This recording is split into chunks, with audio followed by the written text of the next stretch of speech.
పోరాటం చేస్తున్నాయి. అంటే ఈ అసలు మనం ఏ రకంగా చూడాలి? కుల నిర్మూలన కోసం కొన్ని సంఘాలు, కుల గణన కోసం కొన్ని సంఘాలు తెలంగాణ రాష్ట్రంలో కావచ్చు యావత్ భారతదేశం మొత్తం మీద కూడా చేస్తూ ఉంది. సో దీన్ని మనం అసలు ఏ విధంగా చూడాలి?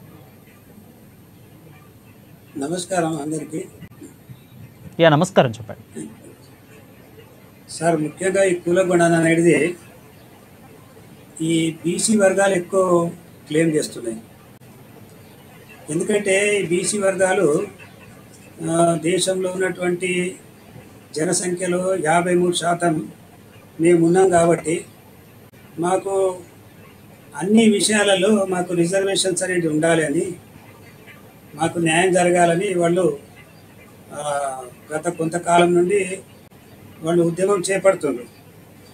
అయితే రాహుల్ గాంధీ గారు భారత్ జోడో యాత్రలు ఆయన గమనించింది ఏమంటే ఈ బీసీ వర్గాలు ఎక్కువనే ఉన్నాయి కాబట్టి కులగణన చేస్తే వాళ్ళకి న్యాయం జరుగుతుంది అనే ఆలోచనతోటి ఆయన ఎలక్షన్ మేనిఫెస్టోలో, ఆయన ఎలక్షన్ ప్రచారంలో కూడా ఆయన వాగ్దానం చేయడం జరిగింది. అయితే ఈ బీసీ అనేది మరి మన దేశ ప్రధాని ఆయన బీసీ అని చెప్పుకోవడం జరుగుతుంది. అయితే ఇంతకుముందు ఈ మండల్ సమస్య వచ్చింది. అప్పుడు బీపీ సింగ్ ఆధ్వర్యంలో మండల్ సమస్య వచ్చింది. మండల్ కమాండల్ అని, మండల్కు వ్యతిరేకంగా కమాండల్ అని తీసుకొచ్చిండ్రు. అయితే అది కూడా అప్పుడు మరి మోదీ గారు దాన్ని వ్యతిరేకించారు, మండల్కు వ్యతిరేకించడం జరిగింది. మరి ఇప్పుడు ఆయన బీసీ అని చెప్పుకోవడం జరిగింది, అప్పుడు ఆయన ఫార్వర్డ్ అని చెప్పుకోవడం జరిగింది అన్నట్టు నాకు ఒక సమాచారం నేను చదివినట్టు జ్ఞాపకం ఉన్నది. అప్పుడు ఫార్వర్డ్ క్యాస్ట్ అని చెప్పుకోవడం జరిగింది, కానీ ఎన్నికలలో మాత్రం బీసీ అని చెప్పుకోవడం జరిగింది. సరే బీసీ అని చెప్పుకున్నా కానీ దేశంలో ఇప్పుడు మరి బీసీ కులగణన చేయాల్సిన అవసరం ఉన్నది. ఆయన దాన్ని దృష్టి పెట్టలేదు, కానీ రాహుల్ గాంధీ గారు దృష్టి పెట్టిండు బీసీలకు న్యాయం జరగాలని. అయితే ఇది సరే మీరు అన్నట్టు కొందరు ఈ కుల నిర్మూలన అంటే పర్టికులర్లీ వామపక్షాలు కుల నిర్మూలన చేయాలని, ముఖ్యంగా అంబేద్కర్ గారు కూడా కుల నిర్మూలన చేయాలని ఆయన ముఖ్య ఉద్దేశం. కులం అనేది ఉండద్దు, కులంతోటే ప్రాబ్లం ఉన్నది భారతదేశంలో, అందుకొరకే కులం ఉండద్దు అని ఆయన చెప్పడం జరిగింది. ఆయనని పెషావర్ మీటింగ్కు పిలిచినప్పుడు ఆయన ఒకటే మాట చెప్పిండు అంబేద్కర్ గారు, నేను కులం గురించి మాట్లాడుతందుకు నాకు అనుమతి ఇచ్చినప్పుడే నేను అక్కడికి వస్తా, లేకుంటే రానన్నాడు. అయితే అక్కడ పెషావర్లో ఆయనకు అక్కడ ఏదో నిర్వహించే బాధ్యతలు ఎవరైతే ఉన్నారో వాళ్ళు కులం గురించి చెప్పొద్దని చెప్తే ఆయన సమావేశంలో మాట్లాడలేదు. అంటే అంబేద్కర్ గారు కూడా కుల నిర్మూలన అన్నాడు, వామపక్షాలు కూడా కుల నిర్మూలన. పరిస్థితి ఏమిటంటే కులాలు ఉన్నాయి, కులాలలో మరి బీసీలు ఎక్కువ సంఖ్యలో ఉన్నట్టు వాళ్ళు క్లెయిమ్ చేయడం జరిగింది. అయితే ఇది రాహుల్ గాంధీ భారత్ జోడోలో గమనించినట్టున్నాడు, అందువరకు ఎన్నికలలో ఆయన వాగ్దానం చేయడం జరిగింది. ఇక్కడ తెలంగాణలో కూడా మన రేవంత్ రెడ్డి సర్కారు, కాంగ్రెస్ సర్కారు వారు కూడా వాగ్దానం చేయడం జరిగింది. ఆ వాగ్దానం ప్రకారం ఇప్పుడు వెంటనే అది కులగణన కొరకు మరి నిన్ననే బట్టి విక్రమార్క తర్వాత సీఎం ఆధ్వర్యంలో అందరు కలెక్టర్లతోటి వీడియో కాన్ఫరెన్స్లో చేయడం జరిగింది. అంటే మన రేవంత్ రెడ్డి గారు ఈ కులగణన గురించి పర్టికులర్లీ ఉన్నాడు. దాన్ని వెంటనే మరి అది సర్వే చేయించి, అంటే 4వ తేదీ నుంచి సర్వే, నవంబర్ 4వ తేదీ నుంచి సర్వే చేయడం జరుగుతుందని చెప్పిండు. 30వ తారీఖు దాకా అయిపోతాయి అన్నారు.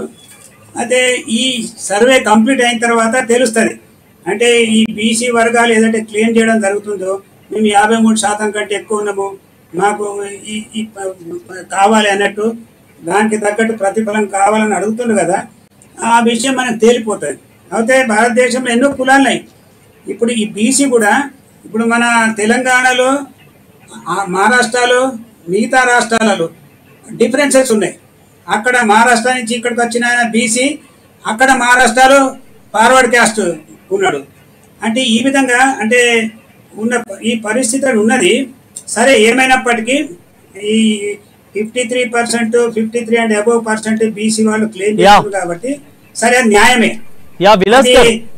రేవంత్ రెడ్డి గారు ఏదైతే చేసిండో అది వాళ్ళకి విలాస్ గారు ఫైనల్ హెల్ప్ విలాస్ గారు కంక్లూజన్ చెప్పండి కన్క్లూజన్ ఏమంటే ఏదంటే ఈ బీసీ కుల గణన జరుగుతుందో అది మంచి విషయమే.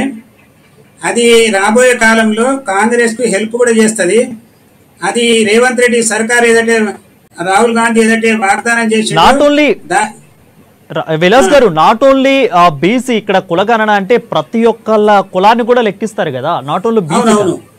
అవునవును అంటే పర్టికులర్లీ అది బీసీ కులగణన అని అది క్యాప్షన్ పెట్టిండు కదా, ఆ క్యాప్షన్లో అంటే పర్టికులర్ బీసీ ఎంత ఉంటుంది అనేది దాంట్లో తెలియజేస్తూ మిగతా కులాలు కూడా ఎంత పర్సెంటేజ్ అనేది దాంట్లో మనకు తెలిసిపోతుంది. అందుకొరకే ఏదైతే వాళ్ళు వాగ్దానం చేసిండో అది అమలు చేయడం భావ్యమే. మరి దాంతో కూడా మనకు తెలిసిపోతుంది ఎవరెంత అని. ఇక దాంతో కొంత ప్రాబ్లమ్స్ కూడా వస్తాయి, లేవని కాదు. మిగతా ఇప్పుడు కులాలు మిగతా వాళ్ళకి ప్రిఫరెన్స్ ఎట్లా ఉంటుంది, ఏముంటుంది, మరి సర్వే తర్వాత ఏ విధంగా ఉంటుంది అనేది ఇక తర్వాత మనకు ప్రాక్టికల్ తెలుస్తుంది. కాబట్టి కులగణన అనేది ఆయన చెప్పిన వాగ్దానం ప్రకారం చేయాల్సిందే చేస్తుండు.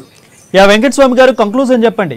వెంకటస్వామి గారు, కులగణన అనేది తెలంగాణ రాష్ట్రంకి ఖచ్చితంగా అన్ని కులాలకు కూడా ఇది నాట్ ఓన్లీ బీసీ అన్ని కులాలకు కూడా ఇది సముఖంగా ఉంటుంది కదా, మీరేమంటారు? అన్ని కులాలకు సంక్షేమము అభివృద్ధి రెండు ఫలాలు చేయడంలో కాంట్రవర్సీ ఉండదు బాగా వరకు. కానీ ఏటొచ్చి సారన్నట్టుగా కొన్ని ఇబ్బందులు అన్నారు, చెప్పలేకపోయినా ఇబ్బంది రాజకీయ పరంగా ఇప్పుడు 54% ఉన్నప్పుడు ఊహాశతో 45 సీట్లు అని కాంగ్రెస్ 2 సీట్లు ప్రతి కాన్స్టిట్యున్సీకి 2 బీసీ సీట్లు ఇస్తామని ఎమ్మెల్యే ఎలక్షన్ లో అన్నది.